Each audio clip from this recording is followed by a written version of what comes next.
Masquera say in Zimbabwe, welcome to our channel, Zim Confessions and Deep Secrets. Channel. Please don't forget to subscribe. Subscribe, but don't forget to comment and share this video. Nasi muri Zimbabwe, takwigiranya buditswa na Godfrey Karembera uyo anozikanwa nestare kuti Madzibaba Veshanduko yanova loyal supporter wava Nelson Chamisa abuda achitaura achiti businessman say Wicknell vakatry by all means kuti abve kubato rava Nelson Chamisa achisupporta Zanu since akaofwa kutengerwa mota asi akaramba muri Zimbabwe. Pane audios atakuigira Madzibaba Veshanduko vachitaura pamusoro penyaya vachiramba vachiti havafe vakatengesa the struggle nekuda kwemota chinzi Zanu-PF ngaigare nemota dzayo muri Zimbabwe.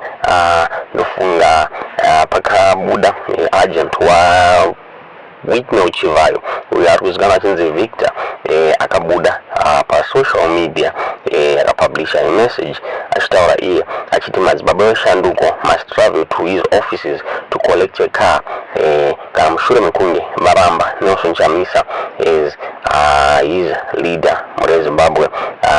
Muyedzo wangu wakati curious Godfrey Karembera kana Madzibaba Veshanduko vakabuda vachiposta vachiresponda to this message vakabuda pa social media vachiresposta vakapfeka ma blue colors muri Zimbabwe vachiratidza kuti he is loyal to Nelson Chamisa muri Zimbabwe. Zvakare vakabuda pane maaudios atakuvigira kuti munzwe Madzibaba Veshanduko vachitaura vega vachiti ngavagare nemota dzavo muri Zimbabwe zvichinzi mari iyoyo yaida kutenga mota ndaipiwe ndavaitengese chipatara ndaitengese mishonga muzvipatara muri Zimbabwe zvikanzi ndinorarama nemari yandopiwa nevana vachamisa muri Zimbabwe zvanzi handife ndakabata mari yeZanu-PF.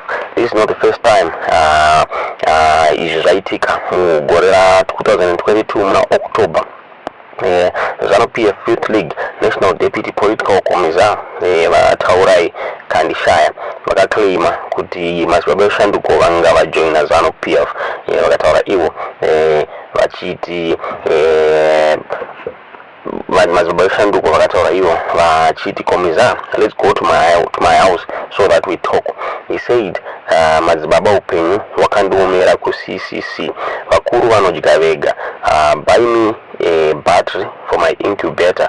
Voting day I will do what changes my life. Ndozvakataurwa nava Kandishaya inzi vakaapproachwa na Madzibaba Veshanduko vachikumbira rubatsiro rwemari zvinzi vanga vafa nenzara kubato triple C muri Zimbabwe. Asi Madzibaba Veshanduko vakabuda vachidismiss some allegations aya vachitaura ivo vachiti he will remain loyal kuna va Nelson Chamisa muri Zimbabwe. Sazi kuti muona sei nyaya iyi this time vatina down in offer yemota vamwe vataura vachiti vangada kupiwa GD6 pamwe chete ne10,000 asi hanzi varamba vakati no vacharamba vari loyal kuna va Nelson Chamisa muri Zimbabwe. Vakabva kudhara Madzibaba Veshanduko vari loyal kuna va Nelson Chamisa. Ndofunga kubva vaChamisa vachiri mutungamirira weMDC Alliance vaMadzibaba Veshanduko vaipfeka red vachisupporta Nelson Chamisa. Chamisa akazofoma another party, Citizens Coalitions for Change. Vakatira zvakare Chamisa vakupfeka maitenings yellow.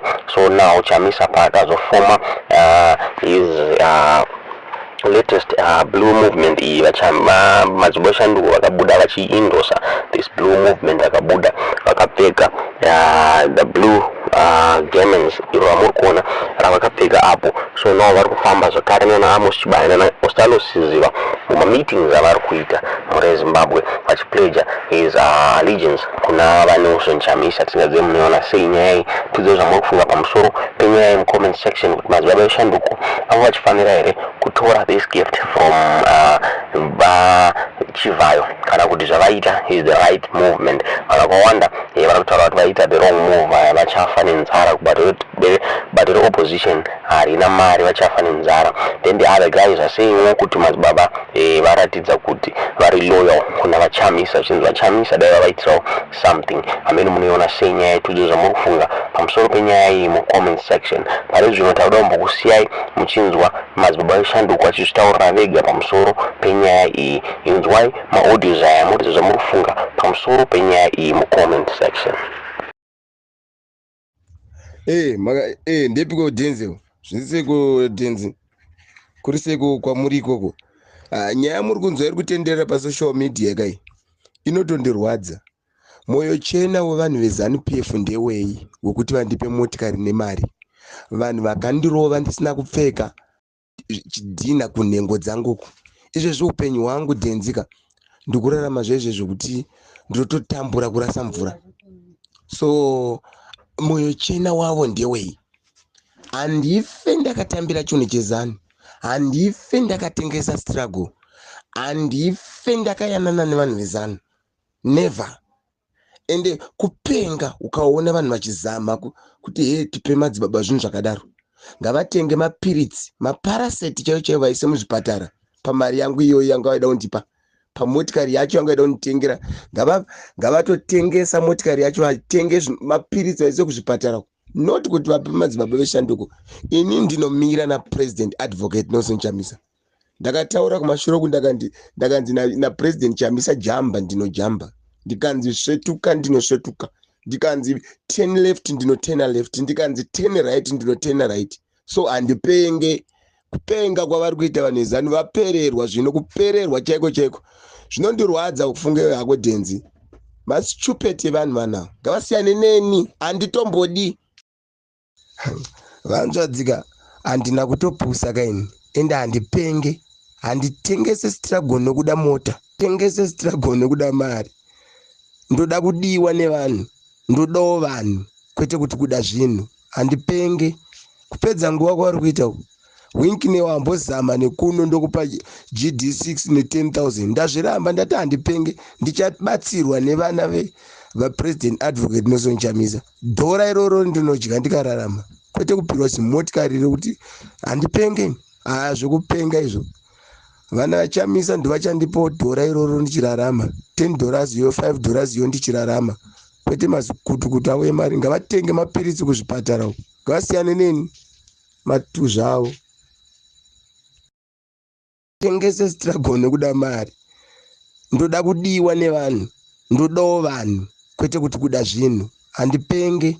Kupedza nguva kwavari kuita Wicknell wambozama nekuno ndokupa GD6 ne10,000. Ndazviramba ndati handipenge, ndichabatsirwa nevana vaPresident Advocate Nelson Chamisa. Dhora iroro ndinodya ndikararama, kwete kupirwa zimotikari rekuti handipenge.